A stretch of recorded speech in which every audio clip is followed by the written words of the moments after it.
Welcome my students. Pawan Dwivedi easy physics में आपका स्वागत है। वीडियो देखने से पहले चैनल को सब्सक्राइब करें और बेल आइकन को प्रेस करें जिससे आपको नोटिफिकेशन मिलती रहे। हम स्टूडेंट्स यूनिट फर्स्ट 12th की हमने लगभग 12 वीडियो में 12th की फर्स्ट यूनिट को पढ़ा है, स्थिर विद्युत को, इलेक्ट्रोस्टैटिक्स को। आज के इस वीडियो में मैं आपके सामने न्यूमेरिकल क्वेश्चंस और कुछ वस्तुनिष्ठ क्वेश्चंस को लेके आ रहा हूं। हम उन पे चर्चा भी करेंगे और जो न्यूमेरिकल्स होंगे उनको सॉल्व करेंगे। तो आंकिक प्रश्न और वस्तुनिष्ठ प्रश्न जो इस यूनिट में हैं उन पे कुछ समेटने का मैंने प्रयास किया है। चलिए शुरू करते हैं। तो सबसे पहला प्रश्न है, मूल आवेश का मान कितना होता है? Fundamental charge. तो इलेक्ट्रॉनिक आवेश जो है वही फंडामेंटल चार्ज है। ये आपने सबसे पहले पढ़ा था और इसकी वैल्यू होती है 1.6 इंटू 10⁻⁻19 कूलाम। यदि इलेक्ट्रॉन है, ऋण आवेश है, तो -1.6 इंटू 10⁻⁻19, और यदि प्रोटॉन है तो प्लस में आएगा। तो ये स्मॉल ई का मान है। अब दूसरा प्रश्न है, सेकंड क्वेश्चन है, एक कूलाम आवेश में इलेक्ट्रॉनों की संख्या, number of electrons in 1 coulomb charge. तो ये कैसे निकलेगा? ये होता है 6.25 इंटू 10⁻18 निकलेगा क्वांटाइजेशन के इस फार्मूले से। हमें क्या निकालना है? Number n। Q हमारे पास है 1 कूलाम, E हमारे पास है वो ऊपर फर्स्ट क्वेश्चन में दिख रहा है, तो n हम इजीली फाइंड आउट कर सकते हैं। n इज इक्वल टू क्या आएगा? Q upon E। n is equal to 1/1.6 into 10⁻19। ये -19 को हम ऊपर लेके गए तो ये प्लस का हो गया। ये 1.6 का पॉइंट हटाया तो ये 10 हो गया। 10 × 10⁻19 तो बटे 16। हमने क्या किया? एक शून्य इसमें और बढ़ा लिया तो ये 100 हो गया। 16 से हम इसको भाग देंगे, इधर एक घात घट जाएगी, 10⁻18। 16 से आप इजीली भाग दे सकते हैं तो वो आएगा 6.25 इंटू 10⁻18। ये इस तरह से number of electrons on 1 coulomb charge आ गया। क्वेश्चन नंबर 3, चलिए देखते हैं क्या कह रहा है। एक वस्तु पर 80 माइक्रो कूलाम का ऋण आवेश है, 80 माइक्रो कूलाम चार्ज है। उस पर सामान्य अवस्था से कितने इलेक्ट्रॉन न दिखें?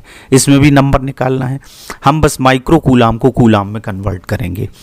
जैसा कि मैंने बताया, माइक्रो यदि है तो 10⁻⁻6 का गुणा होता है, नैनो यदि है तो 10⁻⁻9 का गुणा होता है, पिको यदि है तो 10⁻12 का मल्टीप्लिकेशन होता है।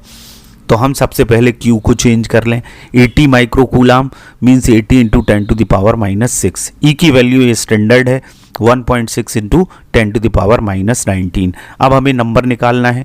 पिछले सवाल में जो हमने क्वेश्चन में लगाया वही लगाएंगे formula. Q is equal to N E, तो n is equal to Q upon E. Q की वैल्यू ऊपर रख देंगे, 80 इंटू 10⁻⁻6 अपॉन ये वाला 1.6 इंटू 10⁻⁻19। इसका 0 यहाँ बढ़ा दीजिए, दशमलव हट जाएगा। मैं बहुत आराम से बता रहा हूँ, मुझे मालूम है कि मैथ्स पढ़ने वाले छात्रों के लिए ये बहुत इजी है, लेकिन मेरा ध्यान सारे बच्चों की तरफ है तो मैं एक एक चीज़ को आपको क्लियर करने की कोशिश करता हूँ। ये पॉइंट हटाएंगे तो यहाँ 800 हो जाएगा। तो आप अब क्या करेंगे? 16 से इसको भाग दे देंगे तो 16 पंजे 80 और 0, तो ये 50 इंटू, अब ये 19 ऊपर गया, हाथ ऊपर जाएगी तो ये प्लस की हो जाएगी, तो 19 में से 6 गया तो प्लस का 13। 5 इंटू 10 है तो 10⁻, यहाँ बढ़ जाएगी तो 5 इंटू 10⁻14, 5 इंटू 10⁻14 हमारा उत्तर आएगा कि 80 माइक्रो कूलाम आवेश है तो उस पर इतने इलेक्ट्रॉन ज़्यादा होंगे। अब अधिक क्यों है? क्योंकि वो ऋण आवेश है। माइनस चार्ज होता है तो नंबर ऑफ इलेक्ट्रॉन्स ज़्यादा होते हैं, प्लस चार्ज होता है तो नंबर ऑफ इलेक्ट्रॉन्स घटते हैं, कम होते हैं। ये बात भी आप ध्यान रखें। 4th क्वेश्चन हमारा आ रहा है, बिंदु आवेश Q के कारण R दूरी पर विद्युत क्षेत्र की तीव्रता। तो R दूरी पर आपने डेरिवेशन किया है बिंदु आवेश के कारण 1/4πε0 Q अपॉन R²। ये हमारी तीव्रता का सूत्र है। प्रश्न ऐसा भी आ सकता है कि ये समानुपाती है कि व्युत्क्रमान, तो आपको R² दिख रहा है नीचे यानी व्युत्क्रमानुपाती। यदि ऑप्शन में ये दिया है तो ये 1/r² होगा। 4 ऑप्शन में से एक 1/r भी हो सकता है, 1/r त्रिघात भी हो सकता है, लेकिन सही क्या होगा? 1/r²।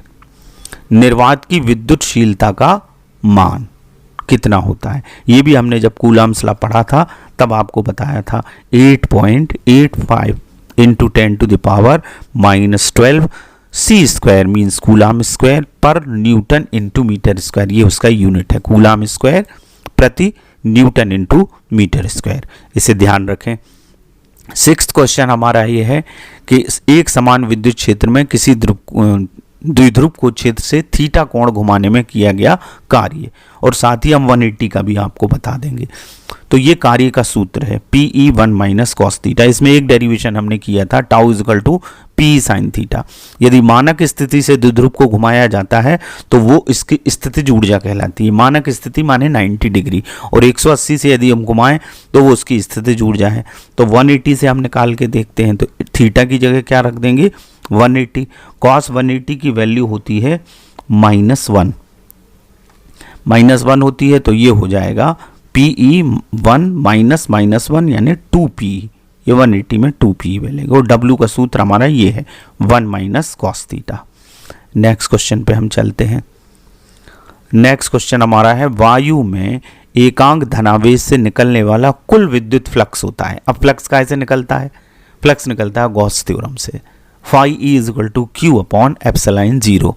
अब ये एकांक धनावेश है, एकांक का मतलब एक यूनिट, तो यहाँ क्या आ जाएगा Q अपॉन एप्सिलॉन 0 आ जाएगा। ये ऐसा भी आ सकता है, यदि ऑप्शन में आपके आ रहा है एप्सिलॉन 0 की पावर -1 इनवर्स, तो ये और ये एक ही बात है। एप्सिलॉन 0 को ऊपर ले जाएंगे तो पावर इस पे कुछ नहीं है, माने 1 है, तो ये -1 हो जाएगा। तो दोनों ऑप्शन ठीक है, एप्सिलॉन 0 इनवर्स माने -1 या एप्सिलॉन 0 की घात -1 या 1 अपॉन एप्सिलॉन 0।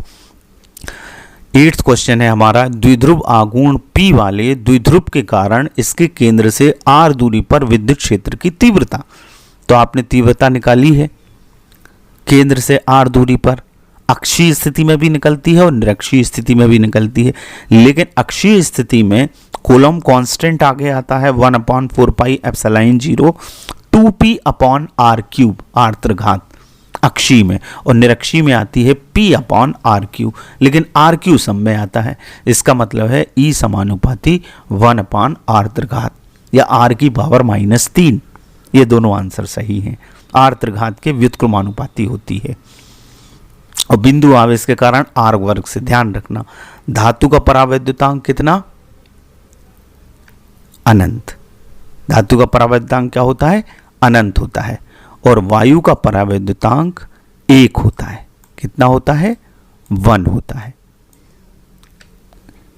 ये शून्य गलती से यहां प्रिंट हो गया है। वायु का परावैद्युतांक कितना होता है 1 होता है। नेक्स्ट क्वेश्चन हम देखते हैं। द्विध्रुव के कारण किसी बिंदु पर विभव भी दूरी r पर किस प्रकार निर्भर करता है, तो v समानुपाती r²। द्विध्रुव के कारण जितने हमने दो सूत्र निकाले, देखिए निरक्षीय स्थिति में तो द्विध्रुव क्या होता है 0 होता है, और अक्षीय स्थिति में r दूरी पर यदि हम विभव निकालें तो वो 1/r² आता है। विभव का सूत्र ही है 1/4 pi epsilon 0 Q upon r², Q upon r, और द्विध्रुव के कारण 1/r²। निरक्षीय स्थिति में निकालेंगे तो क्या आएगा 0 आएगा। ये दोनों डेरिवेशन हमने किए हैं। नेक्स्ट क्वेश्चन हम देखते हैं। समविभव पृष्ठ और विद्युत बल रेखाओं के बीच का कोण, तो आपने पढ़ा है समविभव पृष्ठ के गुण में, मैंने एक वीडियो में आपको बताया है कि वो लंबवत होती, विद्युत बल रेखाएं समविभव पृष्ठ के लंबवत होती। लंबवत का मतलब कोण कितना होगा 90 डिग्री का कोण होगा। ये हमारा 12th क्वेश्चन है। 13 कूलाम पर वोल्ट किस राशि का मात्रक है। देखिए ये जनरल यूनिट नहीं लिखा है उस राशि का। देखिए कूलाम मतलब आवेश ऊपर, वोल्ट मतलब v नीचे, Q upon v। Q upon v का मतलब क्या होता है धारिता C, जिसका मात्रक क्या है फेरेड है। तो फेरेड और कूलाम प्रति वोल्ट दोनों एक ही बात है। तो यदि कूलाम पर वोल्ट आता है तो ये काय का कैपेसिटी का है, कैपेसिटेंस का है। नेक्स्ट क्वेश्चन देखते हैं। जब किसी अनावेशित चालक को आवेशित चालक के पास लाते हैं तो आवेशित चालक का विभव कितना हो जाता है। कहने का मतलब कम हो जाता है या बढ़ जाता है। तो जब भी कोई अनावेशित चालक लाया जाता है, संधारित्र का सिद्धांत है, तो आवेशित चालक के पास अनावेशित चालक लाते हैं तो प्रेरण की क्रिया होती है, अंदर के सतह पर माइनस चार्ज आता है और बाहर की सतह पर प्लस चार्ज आता है। तो अंदर वाला माइनस उसके विभव को क्या कर देता है, कम कर देता है। तो अनावेशित चालक यदि लाएंगे तो विभव क्या हो जाता है, घट जाता है। समांतर प्लेट संधारित्र के 2 डेरिवेशन हमने किए हैं, उनमें आपने यही कॉन्सेप्ट पढ़ी है। प्रेरण से अंदर वाले तल पर ऋण, बाहर वाले तल पर प्लस, और बाहरी तल पृथ्वी से जुड़ा होता है तो प्लस पृथ्वी में चला जाता है।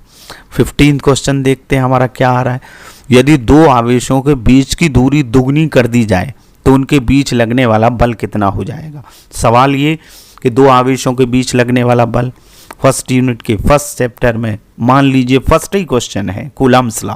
कूलम्ब्स लॉ से बल निकालते हैं, तो हम करके देखते हैं, दुगना करेंगे तो क्या होगा। देखिए यहाँ ये हमारा फार्मूला है, ये Coulomb constant 1/4 pi epsilon naught Q1 Q2 upon R square. अब दूरी को हम डबल कर देते हैं, ये R को डबल कर देंगे तो 2R का स्क्वायर होगा, 2R का स्क्वायर आएगा 2 दूनी 4, तो 4 यहाँ लिख दिए मैंने 1/4, और ये पूरा का पूरा क्या है, F है, तो F डैश क्या आएगा, F/4।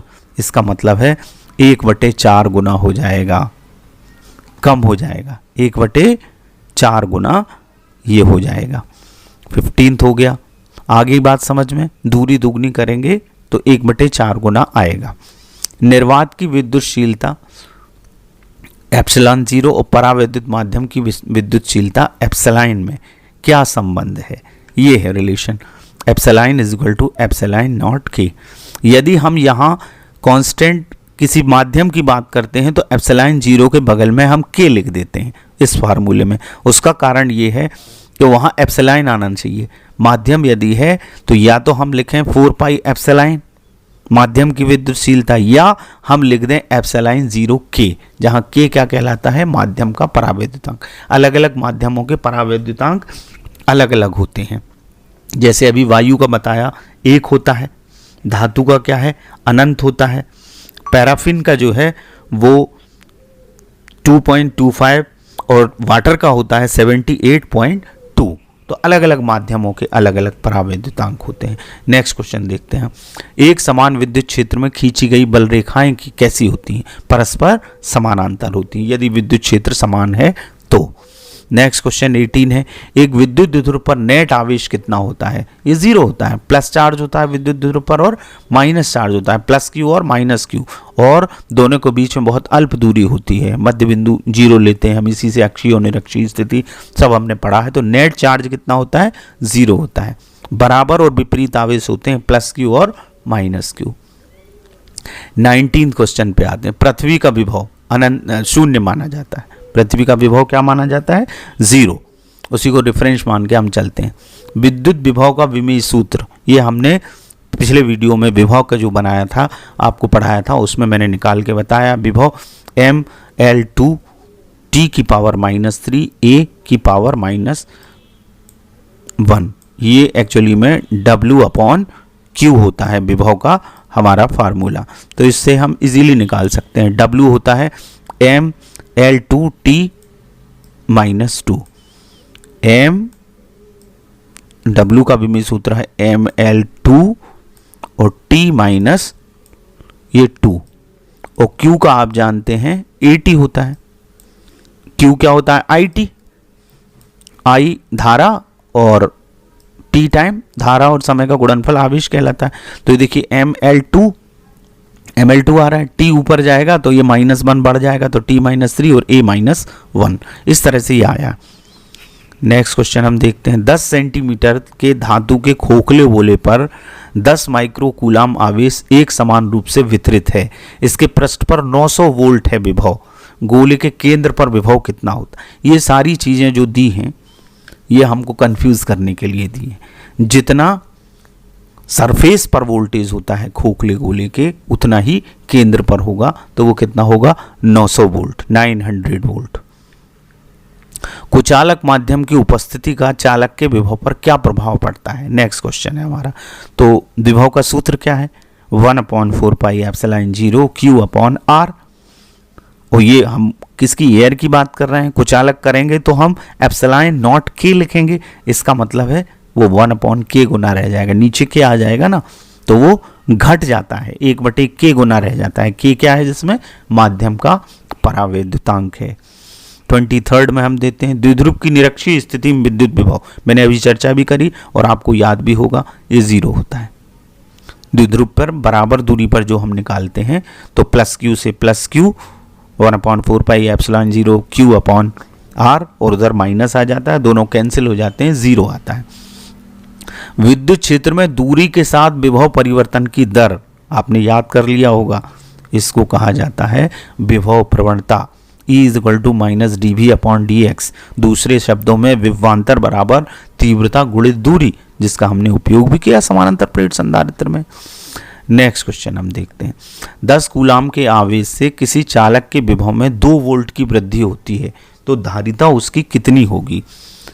तो आवेश दिया है, विभव दिया है, तो इसका मतलब है हम धारिता आसानी से निकाल सकते हैं, बशर्ते कि हमें फार्मूला पता हो। C = होता है Q/V। तो Q/V से 10/2, Q की वैल्यू 10 है, ये 2 है, 10/2 यानी 5 फैराड। 2 संधारित्रों को श्रेणी क्रम में जोड़ने पर कौन सी राशि समान होती है? डेरिवेशन किया है हमने। तो श्रेणी क्रम में जब हम जोड़ते हैं तो क्या बराबर होता है? आवेश बराबर होता है, चार्ज बराबर होता है। नेक्स्ट क्वेश्चन, समानांतर क्रम जोड़ने पर क्या बराबर होता है? मैंने बताया था समानांतर क्रम में जोड़ते हैं तो विभव बराबर होता है।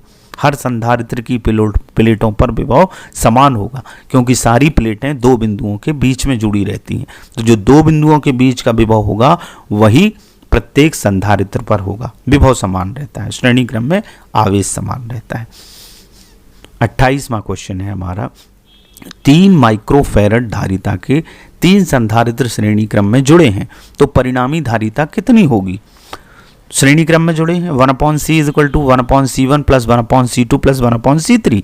इसका मतलब है 1/3 + 1/3 + 1/3। एलसीएम लेंगे 3 आएगा, ऊपर 1 + 1 + 1 तो 3/3 1 माइक्रोफैरड।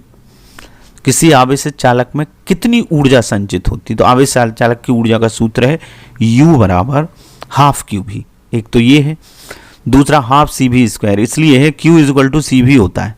ये देखिए यहाँ से Q = क्या होता है?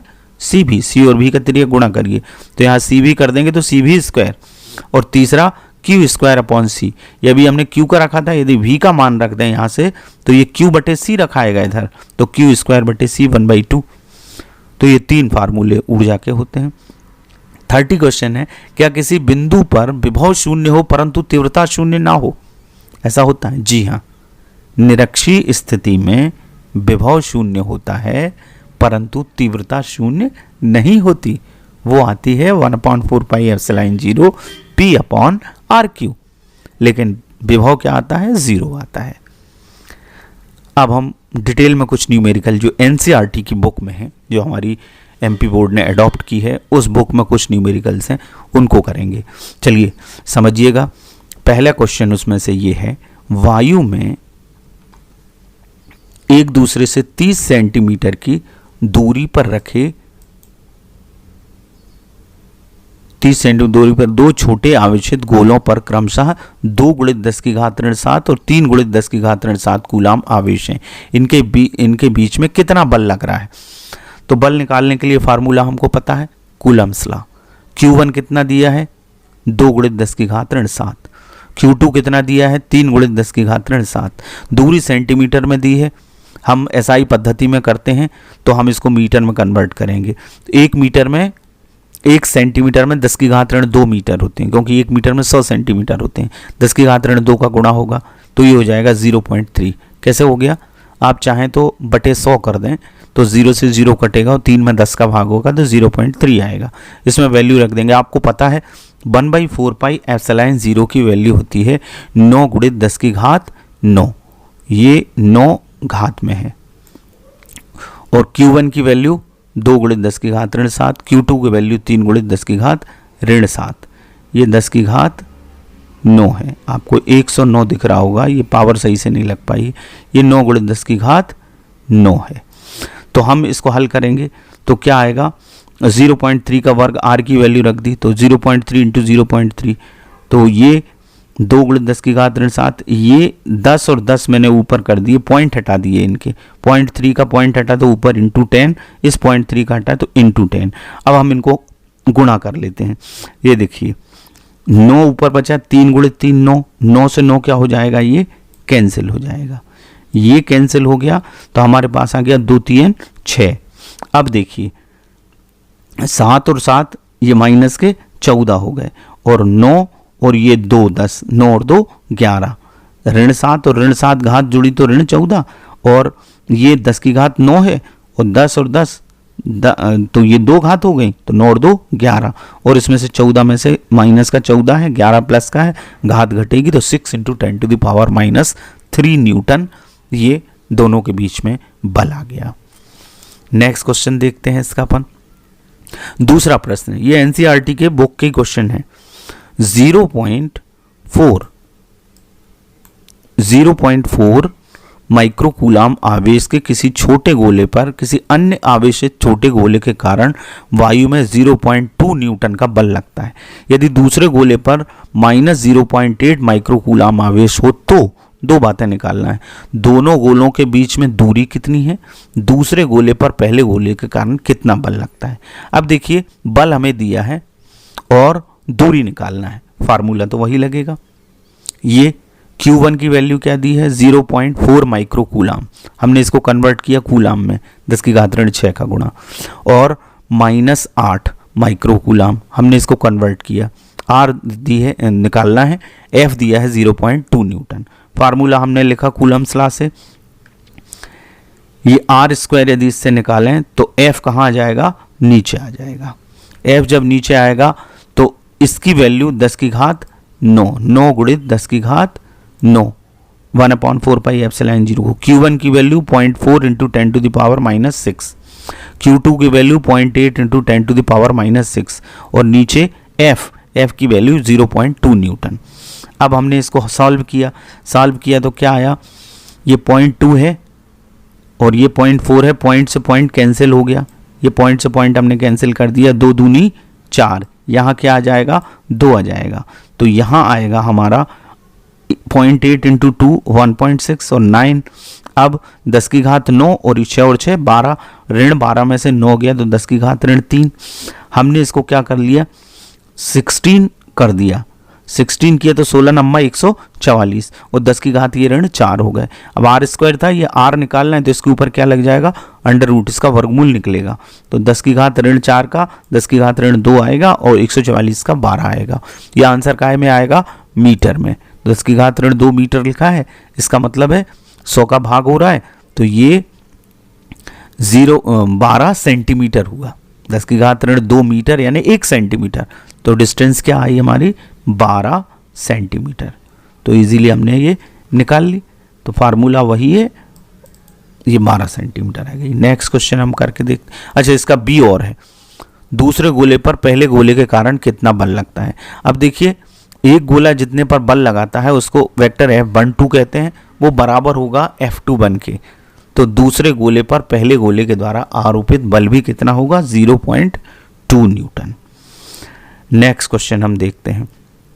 तीसरा, ऊन से रगड़े जाने पर कोई पॉलीथीन का टुकड़ा 3.2 × 10⁻⁷ के ऋणात्मक आवेश से आवेशित पाया गया। दो चीजें निकालना है, स्थानांतरित इलेक्ट्रॉन की संख्या ज्ञात कीजिए। क्या ऊन से पॉलीथीन में संहति यानी द्रव्यमान का स्थानांतरण भी होता है, तो हम पहला करेंगे इलेक्ट्रॉन की संख्या, तो संख्या तो उसी सूत्र से निकलेगी क्वांटाइजेशन के। Q हमको दिया है 3.2 × 10⁻⁷, E की वैल्यू हमको मालूम है, N हम निकालेंगे उसी सूत्र से, Q/E, तो Q की वैल्यू 3.2, E की वैल्यू ये, यहाँ 16 दूनी 32, ये 19 ऊपर चला गया, पॉइंट से पॉइंट कट गया, 19 ऊपर चला गया तो 10 की घात 12। इलेक्ट्रॉन ऊन से पॉलीथीन में आता है, इसलिए पॉलीथीन ऋणावेशित हो जाती। पॉलीथीन से ऊन से निकल के किस में जा रहा है, पॉलीथीन में जा रहा है। कितना जा रहा है, 2 × 10 की घात 12। दूसरे का आंसर ये है, इलेक्ट्रॉन ऊन से पॉलीथीन में स्थानांतरित होते हैं, इसलिए पॉलीथीन के द्रव्यमान में वृद्धि होती है। देखिए इलेक्ट्रॉन का द्रव्यमान बहुत अल्प होता है, लेकिन द्रव्यमान ट्रांसफर तो हो रहे हैं, तो उसकी संहति में उसके द्रव्यमान में अल्प वृद्धि होगी, मतलब संहति का भी स्थानांतरण होता है। नेक्स्ट क्वेश्चन हम देखते हैं। एक बिंदु पर 15 माइक्रोकूलाम आवेश पर 2.25 न्यूटन का बल कार्य करता है, उस बिंदु पर विद्युत क्षेत्र की तीव्रता क्या होगी? अब simply E is equal to F upon Q naught या Q हल करेंगे इसे। 15 माइक्रोकूलाम को चेंज किया कूलाम में, तो 15 गुणित 10 की घात ऋण 6 कूलाम। F दिया है 2.25 न्यूटन, E हमको निकालना है। E इज इक्वल टू क्या होता है? F अपॉन Q, F की वैल्यू रखी, ये 15 गुणित 10 की घात ऋण 6, ये घात में ऋण 6 आ गए, और 15 से इसको हमने ऊपर ले गए तो 10 की घात 6 काय का हो गया? प्लस का हो गया, और ये 15 15 225 होते हैं, 0.15 आएगा 10 टू द पावर 6। इसका मतलब है अब इसको यदि हम बटे 100 कर दें तो 10 की घात 2 ऊपर चला जाएगा, तो 15 गुणित 10 की घात 4, या यूं कह सकते हैं इस दशमलव को यदि हम यहाँ खिसकाएं, ये 15 में माने दशमलव लास्ट में। एक बात ध्यान रखिए, 11th में और 10th में आपने पढ़ा होगा, दशमलव को जब भी हम संख्या के बाईं तरफ खिसकाते हैं तो 10 के ऊपर एक ऋणात्मक घात लगती है, और दाईं तरफ खिसकाते हैं तो ऋणात्मक घात लगती है, और बाईं तरफ खिसकाते हैं तो प्लस घात लगती है। तो पॉइंट को हमने खिसकाया तो एक पॉइंट इसमें एक घात बढ़ गई, 10 की घात 5 आ गया, तो 1.5 into 10 to the power 5। Next और लास्ट क्वेश्चन आज के इस वीडियो का, एक कूलाम आवेश से निकलने वाला विद्युत flux phi E is equal to Q upon epsilon 0, Gauss की प्रमेय, एप्सिलॉन 0 की वैल्यू आज भी पढ़ी है 8.85, 1 कूलाम है, निकाल लेंगे गॉस की प्रमेय से, Q upon epsilon 0 1 upon 8.85 into 10 की घात 12, इसको सॉल्व करेंगे तो 1.13 into 10 to the power 11 newton metre square पर कूलाम स्क्वायर। तो आज हमने कुछ न्यूमेरिकल्स करने की कोशिश की और कुछ ऑब्जेक्टिव भी आपको बताए। वीडियो लंबा हो गया है, लेकिन न्यूमेरिकल करना भी बहुत ज़रूरी है। आप अपनी रेफरेंस बुक से करिएगा और मेरे इस वीडियो को देखिएगा, इससे आपको कुछ आइडिया मिलेगा, निश्चित रूप से आपको समझ में आएगा। और यदि समझ में आ रहा है तो इस वीडियो को लाइक करिए और मेरे चैनल को सब्सक्राइब करिए और पढ़ते रहिए। लॉकडाउन की अवधि में घर पर रहिए, सुरक्षित रहिए, फिजिक्स को पढ़ते रहिए और सवालों को भी करिएगा, क्वेश्चंस भी करिएगा। ऐसे ही आप पढ़ते रहेंगे तो फिजिक्स आसान हो जाएगी। तो लाइक करिए पवन द्विवेदी इजी फिजिक्स को। Thank you very much.